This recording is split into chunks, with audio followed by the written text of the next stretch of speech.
हम भारतीयों को भूतकाल में जीने की आदत है।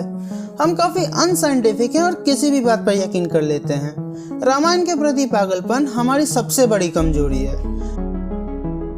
यूरोपियन विद्वान और वर्ल्ड फेमस हिस्टोरियंस ने राम के अस्तित्व पर सवाल उठाए हैं। पॉलिटिशियंस ने तो राम को नकारते हुए उन पर कई मुकदमे भी चलाए हैं। और जो हम देसी लोग समझ ही नहीं पाए वो है कि राम तो बस एक काल्पनिक कैरेक्टर है जिनका कभी इतिहास में कोई अस्तित्व ही नहीं था। पता है किसका अस्तित्व था? क्राइस्ट। उनका जन्म इतिहास में एक ऐसा मील का पत्थर है जिसके बेसिस पर हम आज भी अपने साल को गिनते हैं।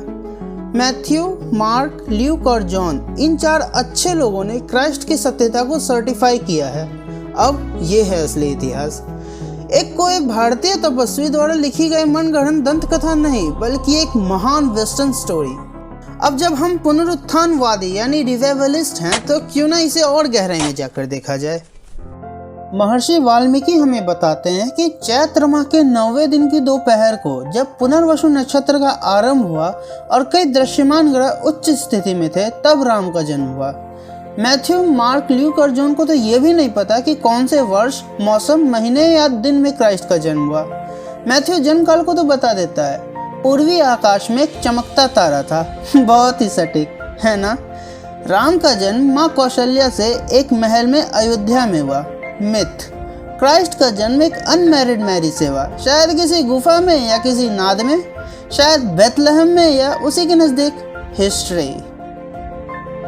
राम के पिता महाराज दशरथ महाराज अज के बेटे थे जिन्होंने अयोध्या पर कई सालों तक राज किया। महर्षि वाल्मीकि उनके पुरखों की सूची हमें देते हैं इक्ष्वाकु घराने के राजाओं से, एक ऐसी वंशावली जो बाकी अति प्राचीन किताबों में भी एग्जैक्ट सेम है। और दूसरी तरफ क्राइस्ट की एक नहीं बल्कि 2 अलग अलग वंशावली है।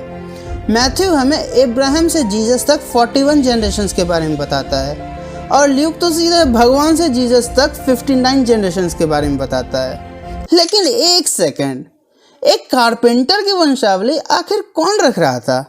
हम सभी को पता है कि भगवान राम कैसे दिखते थे, लंबे, सांवले और हैंडसम। बल्कि दूसरी तरफ जीसस सभी के जैसे दिखते थे, गोरे, ऑलिव, भूरे, सांवले और कहीं कहीं काले भी। रिसर्चर नीलेश ओक के द्वारा 500 से भी ज़्यादा वेरीफाइड ऑब्जर्वेशंस पेश की गई हैं जो इस बात को दर्शाते हैं कि श्री राम का जन्म चैत्र शुद्ध नवमी या फिर 29 नवंबर 12,240 BCE में हुआ। 500 डेटा पॉइंट सिर्फ एक दिन पर एग्री हुए। बाय द वे, मैथ्यू और लूक तो इस बात पर भी एग्री नहीं होते हैं कि क्राइस्ट के पिता कौन थे। जोसेफ, जैकब का बेटा या फिर जोसेफ, हेली का बेटा। इतनी सटीक जानकारी से तो बेथलेहम की ग्राम पंचायत भी क्राइस्ट का बर्थ सर्टिफिकेट इशू ना करे। लेकिन किसको परवाह है?